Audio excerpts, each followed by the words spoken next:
एक लड़की थी जो कृष्ण जी की अनन्य भक्त थी। बचपन से ही कृष्ण भगवान का भजन करती थी, भक्ति करती थी। भक्ति करते करते बड़ी हो गई। भगवान की कृपा से उसका विवाह भी श्रीधाम वृंदावन में किसी अच्छे घर में हो गया।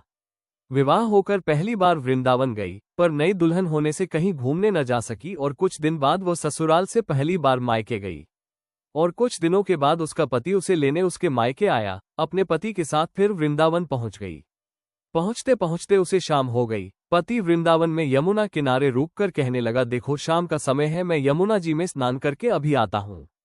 तुम इस पेड़ के नीचे बैठ जाओ और सामान की देखरेख करना, मैं थोड़े ही समय में आ जाऊंगा, यही सामने ही हूं, कुछ लगे तो मुझे आवाज दे देना। इतना कहकर पति चला गया और वह लटकी बैठ गई।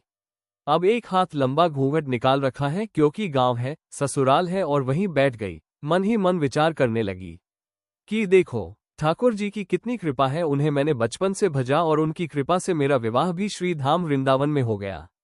मैं इतने वर्षों से ठाकुर जी को मानती हूँ परंतु अब तक उनसे कोई रिश्ता नहीं जोड़ा। फिर सोचती है ठाकुर जी की उम्र क्या होगी, लगभग 16 वर्ष के होंगे। मेरे पति 20 वर्ष के हैं, उनसे थोड़े से छोटे हैं, इसलिए मेरे पति के छोटे भाई की तरह हुए और मेरे देवर की तरह, तो आज से ठाकुर जी मेरे देवर हुए। अब तो ठाकुर जी से नया संबंध जोड़कर बड़ी प्रसन्न हुई और मन ही मन ठाकुर जी से कहने लगी, देखो ठाकुर जी, आज से मैं तुम्हारी भाभी और तुम मेरे देवर हो गए। अब वो समय आएगा जब तुम मुझे भाभी भाभी कहकर पुकारोगे। इतना सोच ही रही थी तभी एक 10 से 15 वर्ष का बालक आया और उस लड़की से बोला, भाभी भाभी। लड़की अचानक अपने भाव से बाहर आई और सोचने लगी, वृंदावन में तो मैं नहीं हूं, ये भाभी कहकर कौन बुला रहा है। नहीं थी इसलिए घूंघट उठाकर नहीं देखा कि गांव के किसी बड़े बूढ़े ने देख लिया तो बड़ी बदनामी होगी। अब वो बालक बार बार कहता पर वो उत्तर न देती। बालक पास आया और बोला, भाभी तनिक अपना चेहरा तो दिखाए दे। अब वो सोचने लगी, अरे ये बालक तो बड़ी जिद कर रहा है, इसलिए कस के घूंघट पकड़कर बैठ गई कि कहीं घूंघट उठाकर देख न ले। लेकिन उस बालक ने जबरदस्ती घूंघट उठाकर चेहरा देखा और भाग गया। थोड़ी देर में उसका पति आ गया। उसने सारी बात अपने पति से कही। पति ने कहा, तुमने मुझे आवाज क्यों नहीं दी। लड़की बोली, वो तो इतने में भाग ही गया था। पति बोला, चिंता मत करो, वृंदावन बहुत बड़ा थोड़े ही है। कभी किसी गली में खेलता मिल गया तो हड्डी पसली एक कर दूंगा, फिर कभी ऐसा नहीं कर सकेगा। तुम्हें जहां भी दिखे मुझे जरूर बताना। फिर दोनों घर गए। कुछ दिन बाद उसकी सास ने अपने बेटे से कहा, बेटा अब तेरा विवाह हो गया, बहू मायके से भी आ गई, पर तुम दोनों अभी तक बांके बिहारी जी के दर्शन के लिए नहीं गए, कल जाकर बहू को दर्शन कराकर लाना। अब अगले दिन दोनों पति पत्नी ठाकुर जी के दर्शन के लिए मंदिर जाते हैं। मंदिर में बहुत भीड़ थी।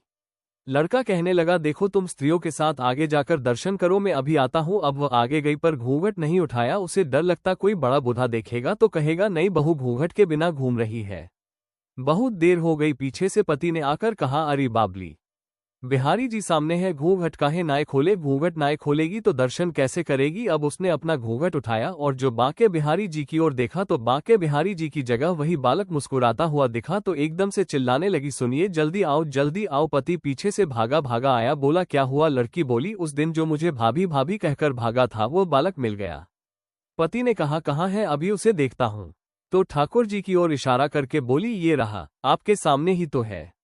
उसके पति ने जो देखा तो अवाक रह गया और बोला, तुम धन्य हो, वास्तव में तुम्हारे हृदय में सच्चा भाव ठाकुर जी के प्रति है। मैं इतने वर्षों से वृंदावन में हूं, मुझे आज तक उनके दर्शन नहीं हुए। ये सुनते ही लड़की की आंखों से आंसू बह निकले और पूरा मंदिर बांके बिहारी लाल की जय जय से गूंज उठा। सब बोलो बांके बिहारी लाल की जय। ऐसी और कहानियों के लिए चैनल को लाइक शेयर सब्सक्राइब जरूर करें। धन्यवाद।